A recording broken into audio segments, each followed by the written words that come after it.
Next, we're going to hear from Rick Potter, the fire science guy, talking to us about middle school forensic fire investigation, program related to juvenile fires. What'd you do with that? Quickly.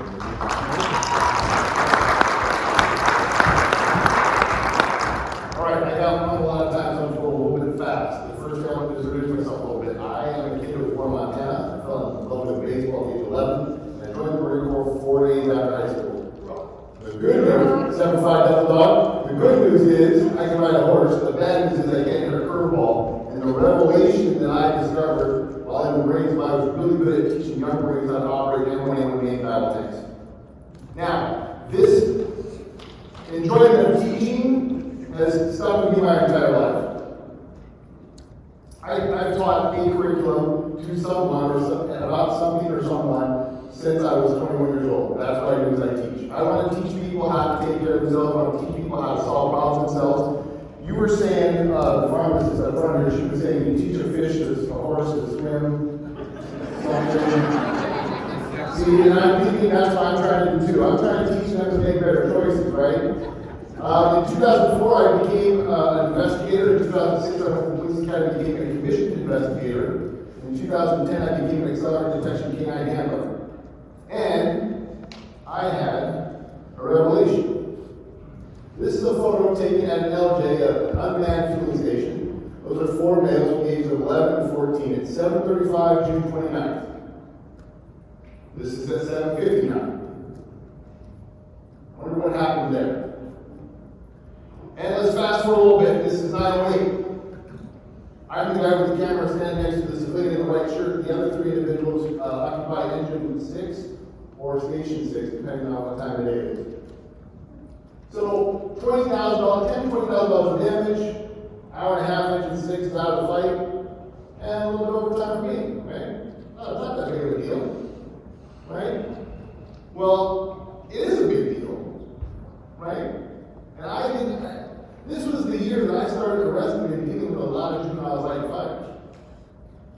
I don't like insanity. I don't want to do the same thing over and over and over again. I don't believe in a philosophy that if we just buy a bigger, better truck, things will make it go away. I wanted to solve this problem before it actually became my problem. So what I did was, I started looking at some of the data from our department. 13 to 17-year-olds. There's a difference between fires that 10-year-olds and younger start and 13 to 17-year-olds. I want to look at this particular age group because these are the ones that I have to send through the juvenile justice system. So as I look at these numbers, it's slowly ticking up my registration. I don't like that. I would rather do other things with my time. So then I got the idea, well, let's look at national numbers. So NFPA, Richard Campbell put together this thing called intentional fires, right? So I started looking at the data, and the beautiful thing about it is that fires for 0 to 17 are actually going down in our country. At one point it was about 50%, I think now it's about 37%. But all the reduction was for kids under 10. 13 to 17, it didn't change much. Under 10, I think that the real reason why that changed is because the number of smokers went down. Kids no longer have access to lighters. But this age group, they go get lighters. And they're still burning stuff up. Now, I read an article in the Washington Post. They interviewed the head of the Consumer Product Safety Commission. He mentioned, he or she, I can't remember, that there are 1,700 fires started by electric space heaters. I don't know if that number's right. Another number I saw, 3,000 a year. You go to the NFPA and you look at their data, it talks about heating systems. They're talking about anything that produces heat. Hot water tanks, boilers, all that stuff, 45,000 fires a year. How many fires do you think this age group sets every year? 86,000 fires. We have programs to tell people to not put stuff on space heaters, right? That's 1,700 fires according to the Consumer Product Safety Commission. We need to talk to these kids. They're lighting stuff on fire. Has anyone in this building ever been to an outhouse fire? They started this tall, they ended up this tall. Guess who did that? They did. right? I don't want to do the same thing over and over again. So, after this incident in June, I gotta go track down these 4 knotheads, and by the way, that is not a derogatory statement. Any male that's in middle school, his head is tied in a knot because of everything they're going through in their life. So not any, the term of the year. It is. By the way, I just had my daughter's skateboard, my first grandchild, is a little wedding Lincoln on the 18th of February. When he's that age, I will call him knothead as well. I almost didn't come, I didn't tell you that. All right, well, so pilot program, let's get back to the track. Pilot program. So I decided I wanted, again, drawing on my experience as a teacher of young brains, I wanted to teach a curriculum to these kids and solve a problem. So the first thing I did was, let's use the school's curriculum. Amazingly enough, 921 had me use the scientific method to investigate fires. Guess what? They teach the scientific method. Right? I wanted to do it in a science class because in the 6th grade in our jurisdiction, they talk about energy transfer. Well, as a fire investigator, do I talk about energy transfer? Yes. Right? They also talk about the respiratory system. Well, guess what? When they light fireballs, they're putting the respiratory system in peril. So I can talk about that as well. I'm using the science. This is, by the way, I don't know if you know this, Sean, but fire investigators, we're a pretty simple lot. We use 6th, 7th, and 8th grade science to solve problems. That's it. That's what we do. Right? So I am there for 15 minutes. I want to be in a classroom for 15 minutes, and I want it to be one class at a time. I do not want to go and talk to an assembly. You remember assemblies when you were a kid? I pledge allegiance to the flag. And then you hear, okay, return to class. Right? You give me 20, 30 kids, I will make eye contact with each and every one of them, and I will get them engaged in the conversation. You give me 100 kids, and I want to get it right, platoon, and take care of that problem. This was my thought. I want to do this. So now I got to get somebody to believe in this, right? So imagine the principal's face when I showed up at school with a picture of those 4 young males. Say, hey, do you know who those guys are? Now I already knew the principal's name because I arrested 2 kids from his middle school 6 months prior. One of them was a fire in the school. Do you think it was hard to get him to buy in for me coming and talking? He's like, I think that's a good idea, absolutely. And we would go to middle school, you were probably the same, for their annual fire science night, right? We bring a thermal camera, bunkers, and we'd show off all our science stuff. So I knew the science teacher already in the 8th grade. So I just went and talked to Heather. Right? I said, hey, Heather, can I come and talk for 50 minutes? This is what I want to talk about. She said, absolutely. What day works for you? I said, okay, these are the dates. Right? Well, then I had to go and convince the fire marshal. I had mentioned to someone earlier that I'd like to ask for forgiveness, not permission. I already made the date. I already had the 2 body, and I just told him, I said, I want to do this.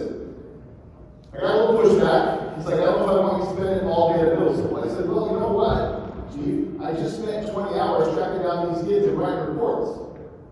Let's say I can prevent one of those fires from happening. I'm saving 20 hours. I'm thinking I'll take a long lunch. What do you think? Right? I'll give you the 7 hours back, and I'll keep the rest. Right? You hang a little bit. And the students, right? The students, their mind came later, right? I had daughters in middle school, so I knew what the curriculum was. We're going to work on those guys. So here are the goals that I set. I wanted to reduce the number of fires. I also wanted to show them that science is fun, right? I wanted to let them know that the science they learn in middle school you can use in a job. I also wanted to give them a problem solving tool, because that's what the scientific method is, right? There's no such thing as an accident. There's consequences. Our brain goes through every one of the 7 steps of the scientific method in 921 like that and we make a decision.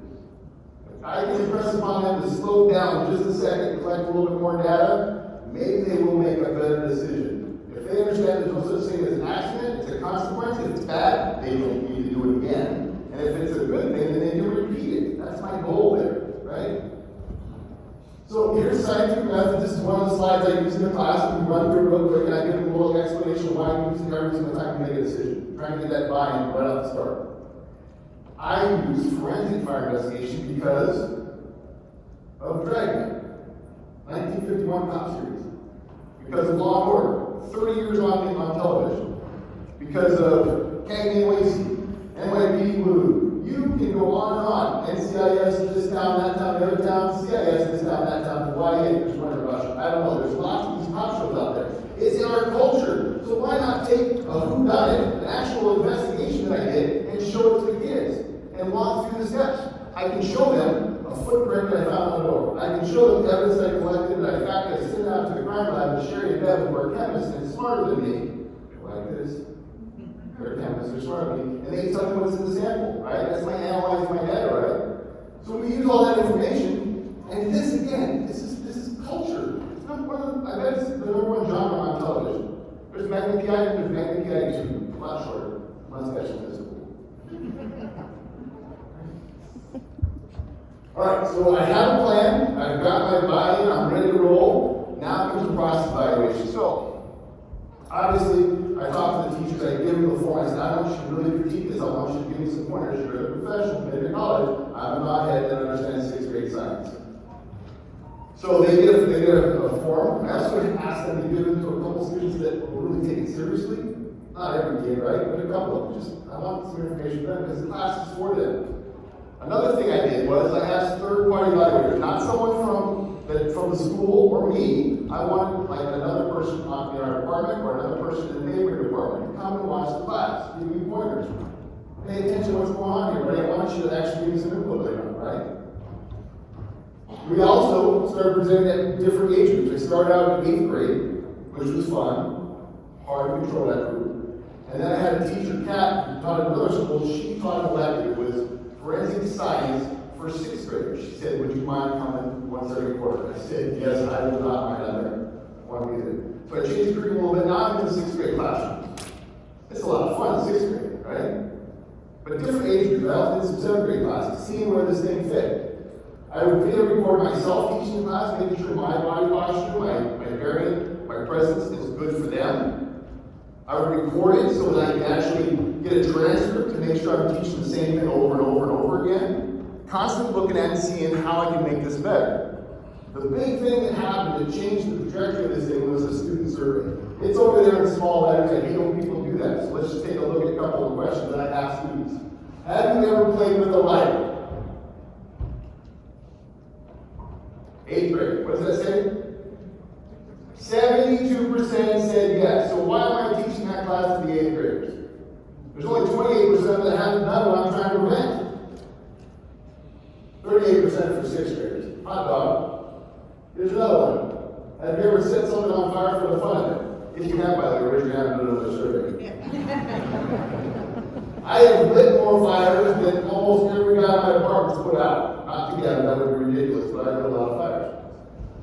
So, after the survey, it became obvious. By the way, this couldn't have been possible without a gal by the name of Trish Anderson. She's the second hardest working person in the Spokane Valley Fire Department. She's an administrative assistant. She collected all this data and did the transcripts and everything else. She's amazing. But by the way, the hardest working one is Tracy Harvey, our fire protection assistant. I'm not on the list anywhere.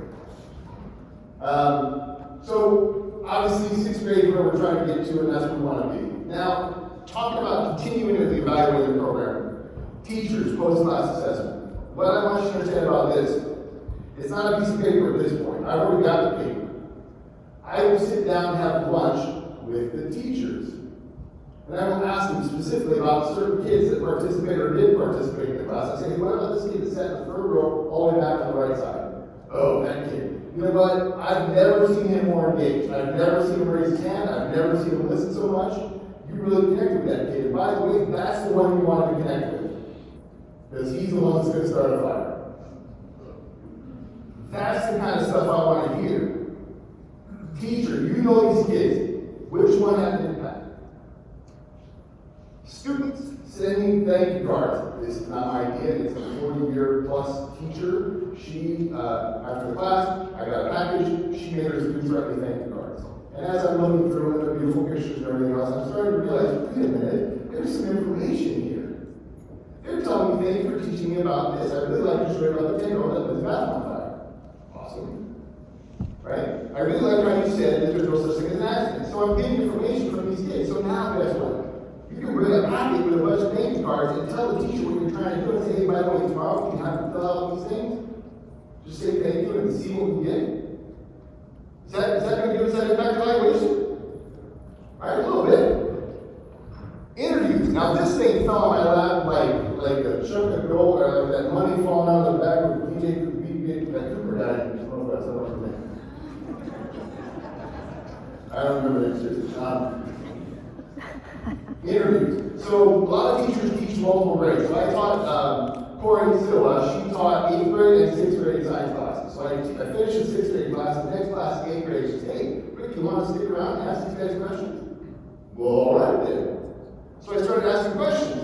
What do you remember? A couple would say, well, I remember you said something about Joyce, and I remember you had the funny story about the one kid, jumped the fence and broke the house and lit on fire. I remember about the 3-year-old interview. So they're telling me stuff. Does every kid remember? No, I'm not batting 1,000, right?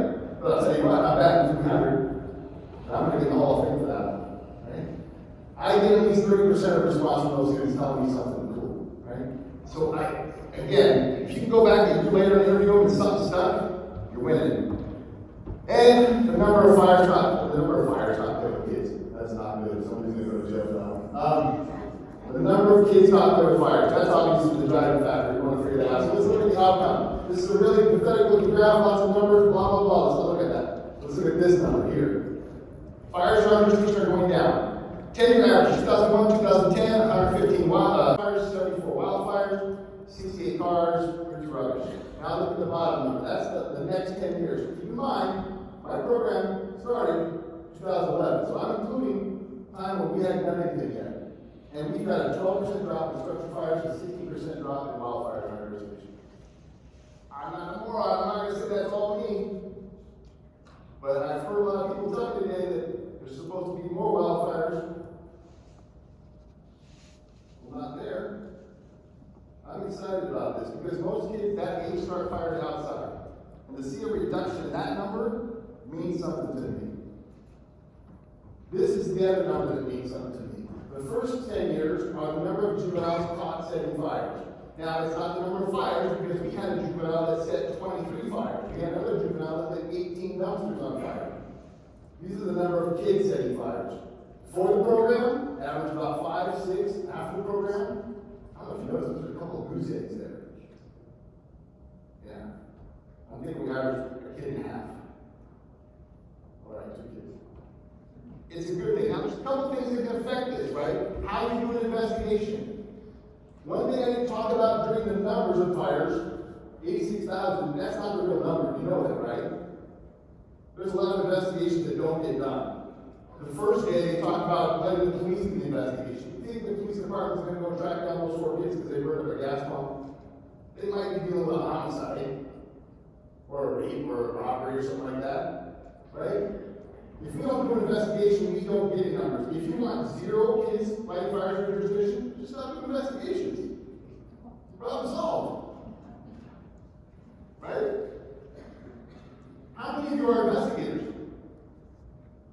All right, there's a handful of you. How many of you know your investigator in your jurisdiction really well? If you don't, get to know them. We've got to work together as a team. The whole concept of the Fire Prevention Bureau is a trident, right? Investigations in there, code enforcement, public education. And that public education includes CRR, right? If you don't know what caused the fire, you're never going to stop. Anyway, we're doing well. I'm excited. Now, this is the other thing. I was terrified to go in and talk to these kids about fire. I cannot tell you how afraid I was that when Coach said they were going to burn their house down. So the first 2 years, I danced around this quite a bit. When I got the surveys, all that changed. Number of kids that have gone through the program, 9,316. Number of kids caught playing with fire after the class, 3.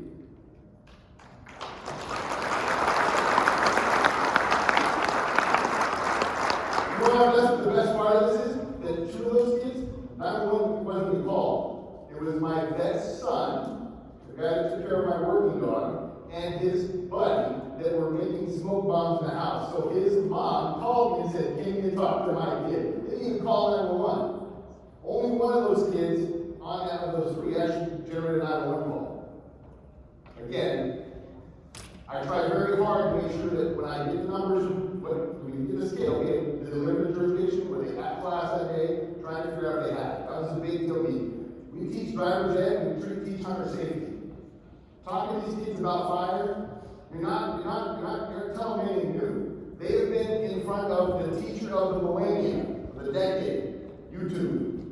They know that if you take hairspray and go like this, and you go like this, it makes a fireball. In the 6th grade, I will ask them to make liquids that burn. Eventually, they'll say perfume or hairspray. And I make it a point to just step to the teacher and say, how do you know? And everybody gets, ooh. And I make them stand up and show me. And every kid, when I ask them the survey, I say, close your eyes, raise your hand if you do that already. Without fail, 95% of the kids already know. I'm not teaching them anything. We're just giving them the facts and the consequences. All right, I gotta wrap this up real quick. So here's a bunch of buzzwords, right? $3 words, words you don't understand anyway. Interactive, engaged, and relevant. Whatever. The thing you need to understand right here is they are like firefighters. The difference between middle school and firefighters is the color of vehicle they show up in. Yellow, red. They got 15 minutes worth of hang time unless you make it fun. And that's the secret. Keep it fun. Keep it fun. Right? Now when it comes to things not to do, don't scare them. The ones that will be scared by pictures aren't the ones that are going to do it anyway. The fact is, most kids, they realize that they're invincible. The reason why the wars are fought with people 18 to 25 is because they believe they're invincible. With a bunch of 45-year-olds in the army, they wouldn't go anywhere. Right? No,